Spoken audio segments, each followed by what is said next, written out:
As pirâmides da Amazônia. Conheça a cidade perdida de Ratanabá. Você vai se arrepiar. Está começando mais um episódio de Histórias Inacreditáveis.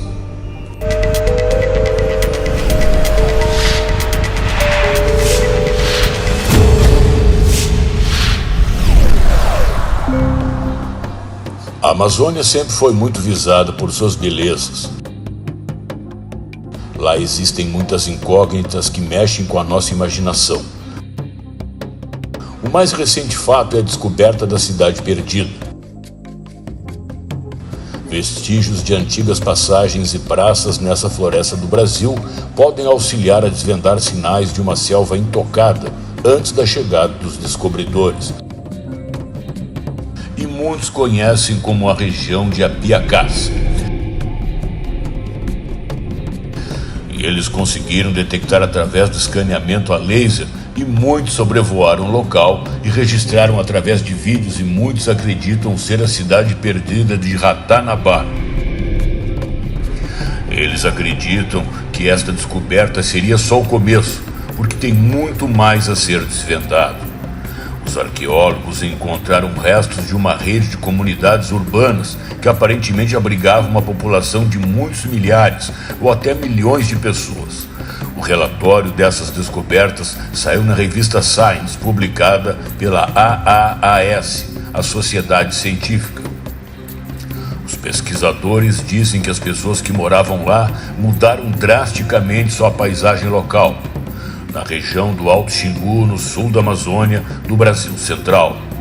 Eles descobriram restos de estradas centenárias que parecem uma rede de grandes aldeias em um padrão cuidadosamente organizado. Os moradores ancestrais dos xinguanos modernos cavaram enormes valas ao redor das aldeias, construíram pontes em áreas úmidas e cultivaram grandes extensões de terra. Parece que praticamente nenhuma parte dessa paisagem era verdadeiramente selvagem ou inalterada. Mesmo algumas das áreas florestais podem ter sido mais parecidas com um grande parque do que com uma floresta intocada. Embora multidões de plantas e animais prosperassem na Amazônia, o ambiente foi considerado muito hostil para assentamentos humanos em grande escala. Em particular, os arqueólogos acreditavam que a qualidade do solo era muito ruim para sustentar a agricultura intensa que seria necessária para sustentar uma população de tamanho significativo. A impressão geral dos nativos da Amazônia como primitivos da Idade da Pedra, congelados no início dos tempos, mudou pouco nos últimos séculos. Tinha essa imagem bonita de que a Amazônia era natureza pura. O problema é que temos casos e experiências que nos digam como era a Amazônia em 1492. De uma forma ou de outra, disseram. Nos últimos anos, os arqueólogos vêm revisando sua visão da Amazônia, às vezes provocando debates acirrados sobre o quão extensamente a Terra poderia ter sido colonizada por humanos. Uma das principais razões para a controvérsia tem sido a falta de boas evidências físicas e os quicuros, subgrupo dos xinguanos, com quem eles vêm trabalhando há muito tempo. Segundo as histórias dos remanescentes dos quicuros, hoje os primeiros europeus que encontraram foram escravistas por volta de 1750. Os arqueólogos estimam provisoriamente que a população da região era de dezenas de milhares, mas caiu devido à escravização e epidemias de doenças. Na década de 50, havia apenas 500 xinguanos. Com o número de indígenas da Amazônia dizimados e poucas evidências concretas de suas primeiras civilizações.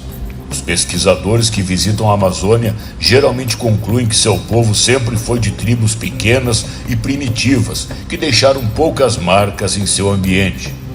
Eles encontraram 19 assentamentos até o momento, pelo menos 4 dos quais eram grandes centros residenciais. Os assentamentos foram construídos em torno de grandes praças circulares com estradas partindo delas em ângulos específicos, repetidos de uma praça para outra. Eles colaboraram com 2 chefes quiukuro no estudo da ciência. Acredita-se que as características projetadas da paisagem envolviam todos os elementos da compreensão dos cuicuros, de todo o cosmos. As direções das estradas e as orientações de outras estruturas são ajustadas às direções do Sol e das estrelas, por exemplo. Hoje os cuicuros continuam com esse tipo de etnocartografia, como disseram. Como estradas dos antigos assentamentos tinham até 165 pés, 50 metros de largura. A largura de uma rodovia moderna de 4 pistas e ladeadas com grandes meios-fios. Os pesquisadores relatam que as estradas ligavam os assentamentos a cada 2 a 3 milhas, 3 a 5 quilômetros ao longo de uma extensa malha. Esse tipo de planejamento exigiria capacidade relativamente sofisticada de reproduzir ângulos em grandes distâncias, onde as aldeias convergiam em zonas úmidas. Os pesquisadores descobriram os restos de antigas fontes, poços e canais. Os cuicuros ainda usam muitas dessas estruturas hoje. Toda essa área entre os assentamentos foi cuidadosamente projetada e gerenciada de acordo com os pesquisadores. Provavelmente foi cultivado ou mantido como uma espécie de parque, uma área gerenciada em vez de floresta selvagem ou intocada. Imagens de satélite revelam que a vegetação de agora, nessas áreas que crescem, parece bem diferente da floresta mais antiga. O Alto Xingu é a área de maior contígua de floresta amazônica ainda sob manejo indígena. Sua história traz à tona a questão de como fazer para conservar a Amazônia remanescente. O objetivo deveria ser preservar uma natureza intocada pela atividade humana ou uma paisagem de trabalho que apoia os povos indígenas. Talvez ambas as opções não precisem ser mutuamente exclusivas. Eles apontam hoje que a Amazônia não é uma paisagem uniforme. Por ser tão pouco conhecido, o conhecimento ocidental tende a tratar a área como uma coisa homogênea, uma grande selva, uma grande floresta tropical, um laboratório natural para povos primitivos. À medida do escavamento na região, percebem que há 500 anos era muito diferente. E essas pessoas estavam envolvidas nos mesmos tipos de inovação humana cultural que em outras partes do mundo. Eles concluíram que assim como o Império Inca ou Romano, mas em termos do resto da Europa, Ásia, África, Américas e outros lugares, os amazônicos não eram menos capazes de inovação cultural humana do que qualquer outro dos seres humanos.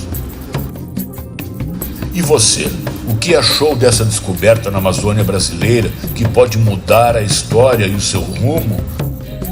Então deixe aqui a sua opinião, deixe seu like e inscreva-se aqui no seu canal. Um grande beijo para você e até o próximo episódio de Histórias Inacreditáveis.